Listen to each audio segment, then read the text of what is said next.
எனக்கு நிறைய மெசேஜ் வருது. தம்பி தங்கச்சிங்கெல்லாம் அந்த மாதிரி எங்களுக்கும் சில உண்மைகள்லாம் இருக்கு, நாங்களும் பேசணும், ஆனா கோர்வையால எங்களுக்கு பேச வராது. இந்த வீடியோ கொஞ்சம் பாருங்க. எங்களுக்கு பார்த்தா எங்க ஜாதியை பார்த்தா எங்களுக்கு உள்ள சேர்க்கல, காசு கொடுத்த கூட உள்ளவே விடவே இல்லை.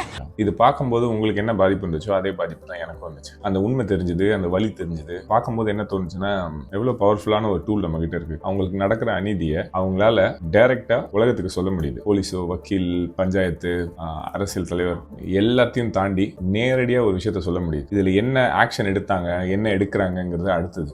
ஆனால் அட்லீஸ்ட் நமக்கு இது தெரியும். இங்கே தான் நமக்கு பிரச்சனை வருது. பேசணும்னு நினைக்கிறவங்க பேசாமல் இருக்காங்க. அதனால அவங்களுக்காக வேற சில பேர் பேசுறாங்க. அவங்க என்ன பண்ணுவாங்கன்னா, உங்க கதையை மறைச்சிருவாங்க, இல்லைன்னா மாற்றி சொல்லுவாங்க. உங்க உண்மை உலகத்துக்கு தெரியணும்னா அதை நீங்க உங்க வாயால தான் சொல்லணும். இன்னைக்கு நம்ம கையில ஒரு ஃப்ரீயா ஒரு டூல் இருக்கு. இதை எந்த அளவுக்கு பயன்படுத்துகிறோமோ அந்த அளவுக்கு நம்ம கதை உலகத்துக்கு கேட்கும். இங்கிலீஷில் டைம்ஸ் ஆஃப் இந்தியாவில் ஒரு கட்டுரை எழுதியிருக்கோம். ட்விட்டர், எக்ஸ் தளத்துலலாம் ஒரு 10% இங்கிலீஷ் பேசுகிறவங்க, அதுவும் மோஸ்டா அப்பர் காஸ்ட் மென், இவங்க தான் உட்காந்து அக்கந்த பாரத், விஸ்வகுரு, அப்புறம் பாகிஸ்தானை போய் அடிக்கணும், சைனாவை போய் அடிக்கணும்னு ஏதோ ஒரு கற்பனை உலகத்தில் ஒரு ட்ரிப்பில் இருக்காங்க. இவங்க எல்லாம் பொழுதுபோக்கில் ஒரு மமதையில் இந்த மாதிரிலாம் பண்ணிட்டு இருக்காங்க. நம்ம சொல்ல வேண்டிய கதை அத்தியாவசியமான கதை, உரிமை. என் குரல் கேட்டே ஆகணுங்கிற கட்டாயம். அப்போ நம்ம பேசாமல் இருந்தால் யாரோட குரல் கேட்கும், யாரோட குரல் கேட்காது? யோசிக்கிற நீங்க தான் இது பதில் சொல்லணும். நல்ல கருத்துக்கு லைக் மட்டும் பண்ணாம, இல்ல கீழே போய் எதுவும் அசிங்கமா கமெண்ட்லாம் பண்ணாம. ஏன்னா அவங்க என்ன பண்ணுவாங்க, பிளாக் பண்ணிட்டு டெலிட் பண்ணிட்டு போயிட்டே இருப்பாங்க. சரியான வாதத்தை வைங்க, சரியான கேள்வியை கேளுங்க. அவங்க பெரியார் என்ன வேணாலும் சொல்லிட்டு போட்டோம், ஆனா உங்களுக்கு கேள்வி கேட்கறதுக்கான திறன் வந்துச்சுன்னா